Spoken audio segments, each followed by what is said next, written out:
ఈ రోజు లంచ్‌కి ఏం చేయాలో అని ఆలోచిస్తున్నారా? 10 మినిట్స్‌లో రెడీ అయిపోయే సూపర్ టేస్టీ టమాటా రైస్ ఇది.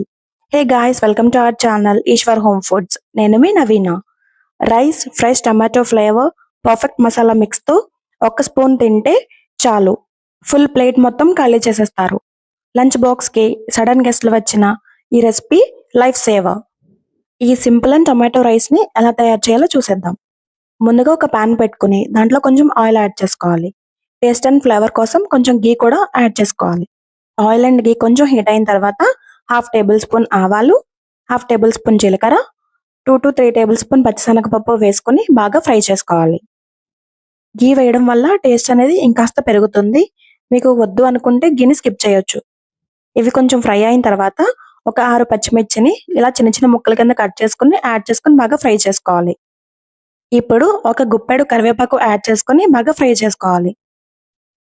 కరివేపాకు కూడా బాగా ఫ్రై అయిన తర్వాత 1 కప్ ఆనియన్స్‌ని ఇలా చిన్న చిన్న ముక్కల కింద కట్ చేసుకొని యాడ్ చేసుకొని గోల్డెన్ బ్రౌన్ కలర్ వచ్చేంత వరకు బాగా ఫ్రై చేసుకోవాలి.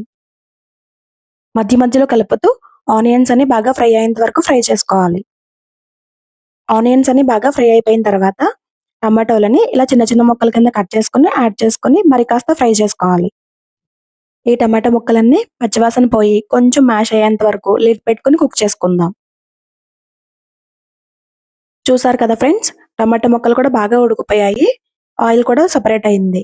సో మరొకసారి బాగా కలుపుకొని ఫ్రెష్‌గా అప్పటికప్పుడు దంచుకున్న అల్లం వెల్లుల్లి పేస్ట్‌ని ఒక 3 టేబుల్ స్పూన్ వరకు యాడ్ చేసుకుంటున్నాను. ఒకసారి బాగా మిక్స్ చేసుకొని ఈ అల్లం వెల్లుల్లి పేస్ట్ కూడా పచ్చివాసన పోయేంత వరకు బాగా కుక్ చేసుకోవాలి. ఇప్పుడు పావు టేబుల్ స్పూన్ పసుపు, రుచికి సరిపడినంత సాల్ట్ యాడ్ చేసుకొని బాగా మిక్స్ చేసుకోవాలి. ఈ టొమాటో రైస్‌ని ఒకసారి నేను చూపించే ఈ ప్రాసెస్‌లో ట్రై చేయండి. చిన్నపిల్లల నుంచి పెద్దవాళ్ళ వరకు చాలా ఇష్టంగా తింటారు.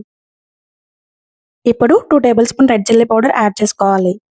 అలాగే కొంచెం గరం మసాలా పౌడర్ కూడా యాడ్ చేసుకోండి. మీ స్పైస్ లెవెల్‌ని బట్టి ఈ కారం, గరం మసాలాని అడ్జస్ట్ చేసుకోండి. ఒకసారి బాగా మిక్స్ చేసుకున్న తర్వాత ముందుగా ఉడికించుకొని చల్లార్చుకున్న రైస్‌ని 3 కప్స్ వరకు యాడ్ చేసుకోండి. నేనిక్కడ నార్మల్ రైసే తీసుకున్నాను.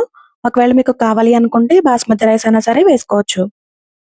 స్టవ్‌ని సిమ్‌లో పెట్టుకొని ఈ మసాలా మొత్తం రైస్‌కి పట్టేంత వరకు బాగా మిక్స్ చేసుకోవాలి. చూసారు కదా ఫ్రెండ్స్, ఈ టమాటా రైస్ మనకి రెడీ అయిపోయింది. ఒక 2 మినిట్స్ పాటు స్టవ్‌ని హై ఫ్లేమ్‌లో పెట్టుకొని టాస్ చేసుకోవాలి. సో అప్పుడు మనకి ఇంకా ఫ్లేవర్ అండ్ టేస్ట్ చాలా బావుంటుంది. ఫైనల్‌గా ఒక గుప్పెడు కొత్తిమీర వేసుకొని ఒకసారి బాగా మిక్స్ చేసుకోవాలి.